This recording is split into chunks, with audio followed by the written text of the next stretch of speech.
Perfect. I don't know. I don't think I've ever been this mistreated in my entire life. We get a call from our owner of the organization, Eric, and he said like, yeah, stop playing, like there's no need, you guys are not gonna play. For a second when standing in the US, I definitely tried to consider my options. Now he can be very quick behind them. They're going up, hey. And CadiaN, if that smoke arrives, I think they're going to disrespect it. He's got a good chance at another here. CadiaN's on for 4. Maybe even the ace. Go on, CadiaN. He takes over the game. They are the real deal. They have shown some incredible Counter-Strike. I am blown away by how good they are. That was solid from Snatchy, but down. Oh my god, the 3K. Setup looks strong. CadiaN with the first kill. Looks for a second. Quick scope lands. And CadiaN keeps going. 3 kills on the hold. Cat Nico with the kill. CadiaN snipes Apex. And then he follows into Ziwu. Who's the best player in the world? Because CadiaN's 28-3. I played for so many years without winning anything, and finally it's paying off. So thank you for sticking through with me. And thank you for giving so much. I'll try to give it back. Right now, CadiaN is one of CSGO's biggest success stories. He's the IGL for Heroic, a team that held the top spot in the HLTV rankings back in October, and for good reason. They've been a menace in CSGO, winning huge tournaments that have inspired equally massive celebrations from their leader.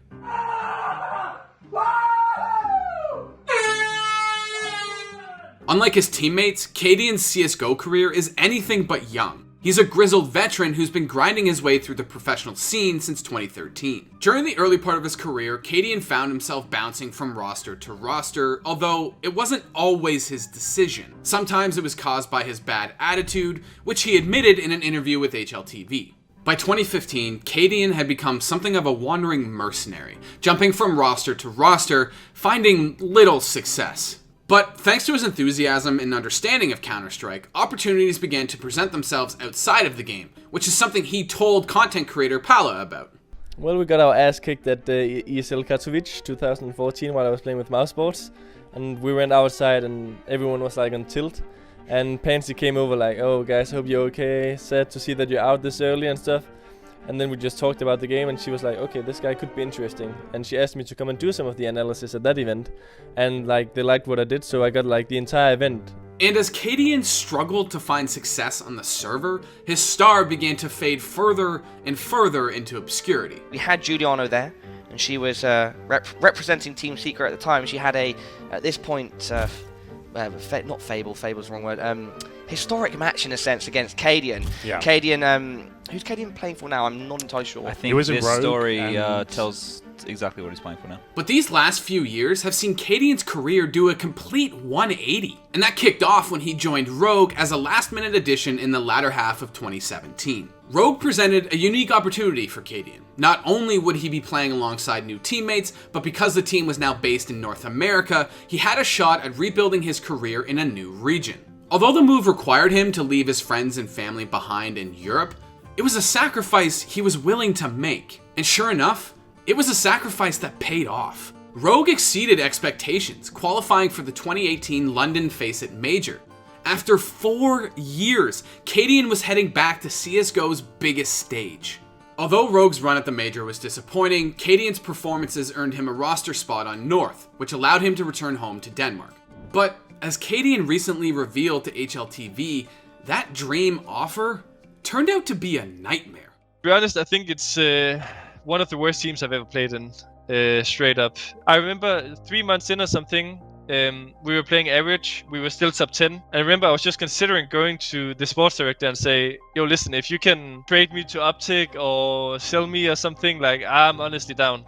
And I didn't do it because I wanted to try and fight for it, but that kind of mentality of not wanting to go the extra mile to achieve greatness, that just has such an insane effect on the team. I'm so happy I got out of that team, honestly, yeah. Just 6 months into his stint with North, and CadiaN found himself sitting on the bench.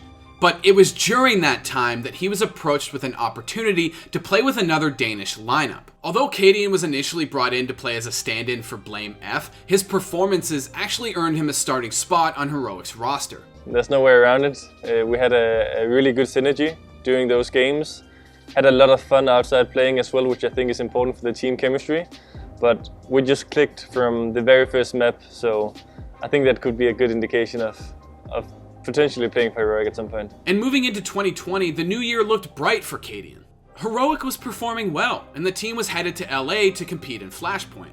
On top of that, the roster was about to be picked up by FunPlus Phoenix, who had just recently conquered League of Legends. But right as everything was looking up, once again, CadiaN found himself staring down the face of misfortune. See, right as all of this acquisition talk with FunPlus Phoenix was taking place, Heroic's star player Patrick Asatag Hansen was scooped up by Astralis, and that departure caused the entire FPX deal to fall apart. And the most messed up part about this deal falling through is the fact that it left CadiaN and the rest of the Heroic roster stranded in Los Angeles in the middle of a global pandemic. I still remember just setting up to play the second game of Flashpoint, and then we get a call from our owner of the organization, Eric, and he said like, yeah, stop playing, like there's no need, you guys are not gonna play.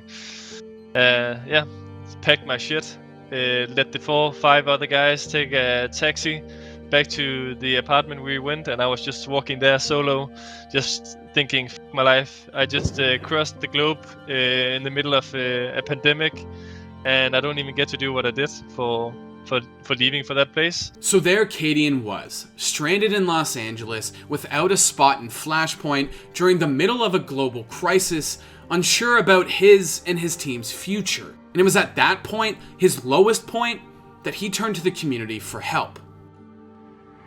Hey everyone, wanted to share a quick update on the situation. We as FPX, Heroic, call us whatever name you want, will not be finishing the first group stage of Flashpoint. Probably just won't be playing the tournament though, let's be real. I'm so gutted honestly, like the sacrifices being made to family and friends to try and be the best you can in a video game, and then at the end of the day you're not allowed to play this video game. I don't know. And while CadiaN was obviously down, he definitely wasn't out. Having lost Asatag and Snappy, Heroic were forced to regroup and rebuild, and so they recruited Tessis from the Copenhagen Flames and Optic Gaming's Nico. Now, initially, the results for this new look Heroic were not anything to write home about, but things began to change as ESL 1 Cologne rolled around. And now he can be very quick behind them. They're going up, hey. And CadiaN, if that smoke arrives, I think they're going to disrespect it. He's got a good chance at another here. CadiaN's on for 4. Maybe even the ace. Go on, CadiaN. He takes over the game. Heroic made it to the finals of one of the biggest and most prestigious tournaments of the year. And their path getting there wasn't easy, beating FaZe, G2, and Complexity. You're in the grand finals of ESL 1 Cologne. Like, yeah, it's disbelief? Honestly unbelievable. Yeah, disbelief for sure. I mean, in a way, because you worked hard for this. The way we've been playing, yeah. I mean, the way we've been playing, in that sense, it doesn't come as a surprise. But I think if you asked anyone, like 1 month, 2 months ago, would Heroic play the final of ESL 1 Cologne? No one would have said it. But they didn't just make it to the finals. They made a statement by dominating Vitality. Yeah, he's walking into the Lion's Den. And Borup, quad kill for grand final point for the trophy. This is the first Cologne for Borup, CadiaN, Tessis, and they're the last team standing. Unbelievable. Absolutely incomprehensible. But in the midst of one of the greatest moments of CadiaN's career, controversy struck. See, a spectator bug was revealed that let coaches cheat, giving them extra information not normally available to them. And among the list of coaches receiving bans for their use of this bug was Heroic's coach Hunden. Suddenly, Heroic's Cologne win was overshadowed by this ban. And rather than celebrate the team and CadiaN's achievement, fans now questioned its legitimacy. If Heroic wanted to prove they were legit, they'd need to win another big tournament.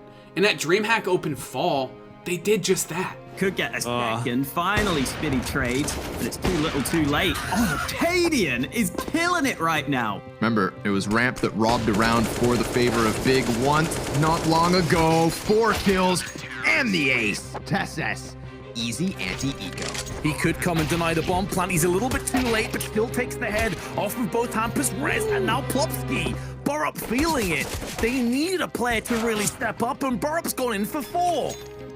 A perfect retake. Borup take a bow. That was beautiful to watch. Heroic faced the hardest path of the tournament, falling straight into the losers bracket after placing 3rd in their group. But they fought their way through North, Big, NIP, and Astralis en route to the grand finals, where once again, they found themselves facing Vitality. And once again, Heroic denied the French Giants a trophy. TeSS up close. Double headshot with the Glock. Very good. Ooh, baby, a 3rd, a 4th, and on for the ace. TeSS kicks it off. See the car crash coming. No, I see it too. Oh, CadiaN, underpass push. Shox is going to run out from Palace. Finds a player completely blind in the form of Nico. CadiaN's getting covered. TeSS with the 4K. Apex with only 14 HP, 1v3, and get ready for a CadiaN pop-off because he's done it. He closes and leads his team to yet another win. Wow, Heroic, stunning fashion all the way back through the lower bracket. You cannot question their resilience. You cannot question their skill or leadership. This is something magical in the making. And the star of the finals was none other than the team's IGL, CadiaN. CadiaN, holy man, he did not skip a beat, just through and through. Anytime when the pressure is at its highest, when he's faced up against the best, when he's faced up against Astralis, he's putting up just astronomical numbers. After spending the better part of a decade overcoming every challenge thrown his way, CadiaN finally found himself at the top of the Counter-Strike mountain. And it was a view he appreciated even more because of the treacherous climb it took to get there. The support from you fans, it's absolutely insane on Instagram, on Twitter, on all the social media. Thank you so much for sticking with the team, for sticking with me through the rough times. It's been a long path for me to make a title contention. I've played for so many years without winning anything, and finally it's paying off. So thank you for sticking through with me, and thank you for giving so much. I'll try to give it back.